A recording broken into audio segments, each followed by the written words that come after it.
মানুষ হিংসার বশবর্তী হয়ে একে অপরের মধ্যে বিভেদের রেখা সৃষ্টি করে। ভক্তদেরকে অহিংসা শিক্ষা দিতে ব্রহ্মচারী বাবার আরেকটি ঘটনার উল্লেখ না করলেই নয়। একদিন বাবা ভক্তদের বিভিন্ন উপদেশ দান করেছিলেন। সেই সময় একজন গ্রামের মহিলা এক বাটি গরম দুধ বাবার সেবার জন্য এনে তার সামনে নিবেদন করে প্রণাম জানিয়ে বাইরে গেলেন। দুধ ঠান্ডা হয়ে গেলেও বাবার সেদিকে খেয়াল নেই। একজন ভক্ত বাবাকে দুধের কথা মনে করিয়ে দিতে তিনি আয় আয় বলে ডাকতে লাগলেন।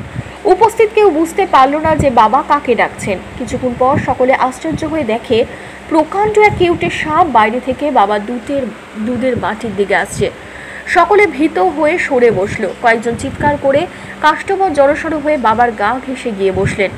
সাপটি ব্রহ্মচারী বাবার সামনে গিয়ে তার বিশাল ফণা বিস্তার করলো। বাবা আদর করে ফণাটি ধরে দুধের বাটির মধ্যে ডুবিয়ে দিলেন। বাটির দুধ পান করা হয়ে গেলে সে আবার বাবার সামনে ফণা বিস্তার করলো। তখন বাবা তাকে বললেন, এখন চলে যা। বাবা বলা মাত্র সাপটি ফণা নামিয়ে যে পথে এসেছিল সেই পথে চলে গেল। নিঃশব্দে এতক্ষণ উপস্থিত ভক্তগণ এই শ্বাসরুদ্ধকারী ঘটনা দেখছিলেন। সাপটি চলে গেলে বাবা দুধের বাটি থেকে একটু সর নিয়ে নিজের মুখে দিলেন। তারপর বর্ধমানের এক ভক্তকে বললেন, নে প্রসাদ নে। সেই ভক্তের নাম ছিল গৌরগোপাল রায়।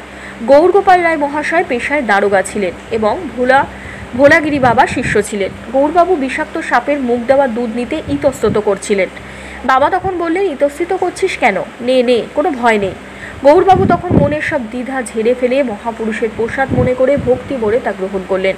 সকল ভক্তের সামনে এরকম বিষধর সাপের সঙ্গে অহিংসা ভাব প্রদর্শন করে বাবা সকলকে এই শিক্ষা দিলেন যে কেউটের মতো বিষধর সাপও অহিংসার ভাব প্রদর্শনে তার স্বভাবজাত হিংসতা ভুলে বশ্যতা স্বীকার করে। কিন্তু মানুষ হিংসার বশবর্তী হয়ে একে অপরের মধ্যে বিভেদের রেখা সৃষ্টি করে। ধন্যবাদ।